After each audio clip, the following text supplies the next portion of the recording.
Welcome once again to M5's English language learning program, Let's Speak English. I'm Gav Duncan and I'm here on your TV to help you learn English. Now, are you sitting comfortably? Yes? Good.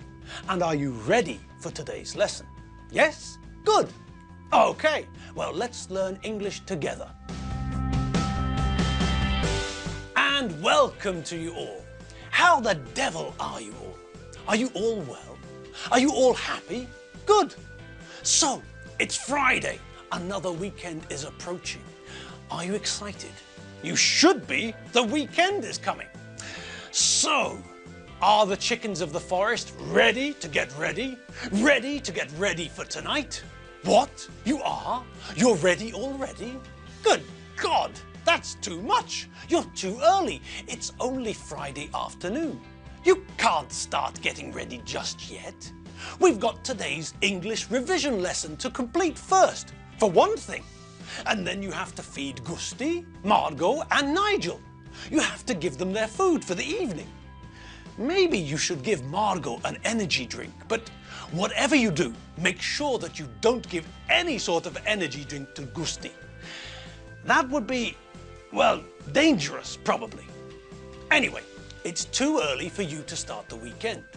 So, follow the animal's instructions. Sit down, stop dancing about, don't fall asleep, and don't make any funny squeaking noises, okay? Right then, you've got 15 minutes to get through, and then, and only then, can you think about getting started on getting ready. Okay, so what can you tell me about this week? Eh? Well, the reason I'm asking is because it's the end of the week. We're all looking forward to the weekend. But before the weekend can start, we have to have a look at what we've seen this week. Now, this week, we concentrated on the definite and indefinite article. The indefinite article is or un, and the definite article is the. Now, let's just think about the indefinite article first, shall we? What can we remember about the indefinite article? Well, for one thing, the indefinite article means one. We use the indefinite article in place of saying one. In English, it's not normal to say that someone is one woman or one man. In English, we say that someone is a woman or a man. We use the indefinite article, or un, as a replacement for one. Now, because we use the indefinite article as another way of saying one, this means, first of all, that we can never use the indefinite article with plural and uncountable nouns. Well, just think about it. The indefinite article means one. So how could we possibly use the two ideas together? 1, 3, eh? There was 110 men sitting in the pub, eh? See, it doesn't work.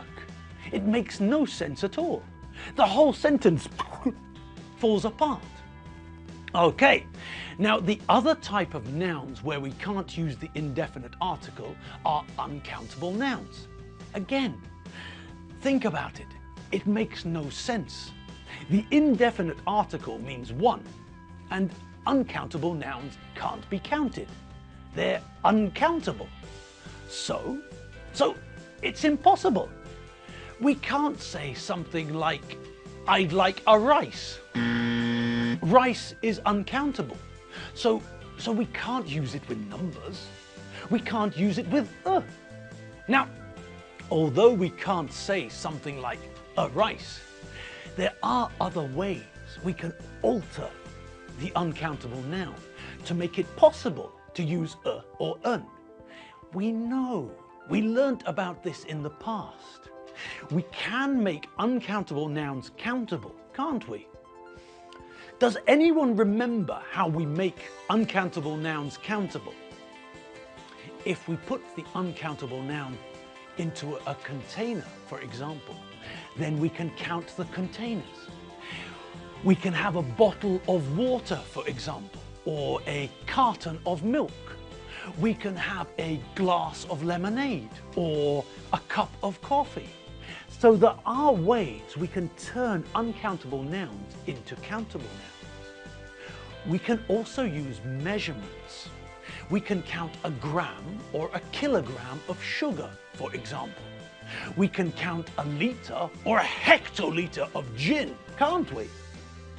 Okay, so we remember the ways that we can change uncountable nouns into something we can count. Good. Now, let's just think about something I said earlier. I said that we can't use the indefinite article with uncountable nouns. But, well, with certain uncountable nouns we can. Do you remember what Enid told us about ordering drinks? Let me dig it up for you. Now, where was I? Oh yes, that's right. Well, remember when Gad said that coffee was uncountable? Yes, well, it is and it isn't. With coffee, tea, beer, water, vodka, gin, orange juice, apple juice, with all of these liquids, we learnt that they're uncountable, didn't we? Yes, and that's perfectly logical. But, nevertheless, nonetheless, even so, just the same, despite that, in modern Britain, everyone treats them as countable. Why? Well, because it's logical. These liquids are things we drink every day. Coffee, tea, juices, water. Now, native speakers always like to use the shortest possible form. We like to say, I'm coming, not I am coming, for example. Well, what happens with these liquids is that we make the uncountable countable. We decided that it takes too long to say, I'd like a cup of coffee, please. Or, I'd like a pint of beer, a glass of vodka and orange juice, and a glass of gin and tonic, please. So, we know that the person we're speaking to will understand that we want a cup of, or a pint of, or a glass of. So, we just remove that part. And we know that they'll understand. And they do. We can save a lot of time when we're in the pub. We can't save money, but we can save time when we're in the pub. I'd like a pint of beer, a glass of vodka and orange juice, and a glass of gin and tonic, please. That's almost 10 seconds! 10 seconds! That's too much! Now, what about the native speaker's way? I'd like a beer, a vodka and orange juice, and a gin and tonic, please. 4 seconds, less than half. Okay, so although we know that officially all those liquids are uncountable, in the real world we can use and un with them. Everyone knows what we're talking about.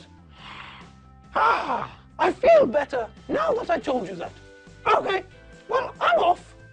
I'll try to find Rupert and Archibald, and then we'll go for a drink. Maybe a coffee, maybe a beer, maybe a tea, maybe a vodka and orange juice, maybe a gin and tonic. But whatever we drink, we'll order it in record time. Okay, people? Oh, sorry, gods of English. That's all from me. I'll see you next time. If Gav allows me to speak to you. Toodaloo, pip pip, and chitty bye. Of course, have fun, all of you. And remember to save time when you're ordering drinks, just like the native speakers. Chitty bye! Okay, back to where we were before. Generally speaking, we use the indefinite article and un when we're talking about one of many, or when we don't know which particular one. We also use the indefinite article when we're talking about someone's job or profession, or if we're saying that someone belongs to a particular group. When we introduce an idea for the first time, we normally use the indefinite article because the person we're talking to doesn't know about it. But if we mention the same thing again, then we use the definite article because it becomes definite. Now the person we're talking to knows which one we mean. Look at this example. A man walked up to a policeman and asked him a question. The policeman didn't understand the question and asked the man to repeat the question. The man didn't want to repeat the question and hit the policeman. Then the policeman hit the man with his truncheon and arrested the man. The policeman called for backup on his radio. A police car came and the policemen put the man into the back of the police car. Then the policeman took the man to the police station. Okay, so let's just look at that little story together, shall we? Let's dissect the story. Okay, the first sentence. A man and a policeman and a question. Why are we using the indefinite article? Because this is the first time we've heard about these men. The person we're telling the story to doesn't know who they are. And the question could be one of billions. Now, what happens in the next sentence? Well, now we introduce the definite article. Why? Well, because now we know which man and which policeman we're talking about. And why the question? Because we know which question we're talking about. The question that the man asked. And in the next sentence, it's the same. We use the definite article because we know the people that we're talking about. We also see that the policeman uses his radio. We're introducing a possessive adjective, and we don't use articles with possessive adjectives. We never say my t-shirt or your house. The policeman hit the man with his truncheon. It wasn't any truncheon. There aren't truncheons lying around in the street. This is a specific truncheon. It's the truncheon which belongs to the policeman. It's his truncheon.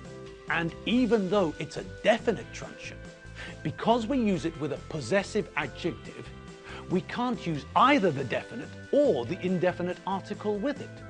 Okay, then what happened?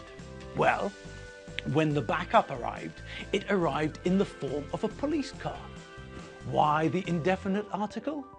Well, because there are many police cars and this is one of them. Also, this is the first time we've heard about the police car. But the next part of the sentence uses the definite article again, doesn't it? Yes, because we now understand that the policemen are the policemen who are there, the policeman who arrested the man, and the other policeman or policemen, we don't know how many policemen were in the car. We know which policemen, the ones who are there. It's a definite idea, the same as the police car. There are many police cars, but we know which police car we're talking about. The one in the street, which came to help. Okay, and what about the last sentence? Well, we're using the definite article with the policeman because we know which policeman these are. And we're using the definite article with the man because we know which man we're talking about. And the police station? Why are we using the definite article with the police station? There are lots of police stations in the world. True, but we understand that we're talking about the police station in this town or in this area. And that's it. Yes, we're done for the day. And now, well, it's still a little bit early, but I suppose that you can start getting ready for the start of the weekend. But there's no need to rush. Take your time, take your time. Remember what my dad always says, softy, softy, catchy monkey. Yes, that should help you. Well, maybe. Anyway, get your chores out of the way first. Feed the animals. Give Margot an energy drink, but make sure that you don't give Gusti an energy drink. Make sure that Nigel has got fresh carrots, celery and water, and then you can start thinking about getting ready. And we'll see you all again on Monday. Have a great weekend. Remember to visit www.m5tv.hu if you need some more English. See you later. Bye.